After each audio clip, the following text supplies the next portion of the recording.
dito sa tuktok. Fresco. Oh. Ganyan, ma'am. Ayun, kalamansi uli. Ayun, anyog uli. Oh, ito na yung pagitan. Rico. Oh, diba? Ito yung tree house, oh.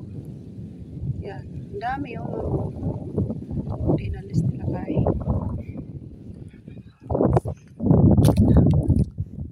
Hindi pa nila ito nasusunog.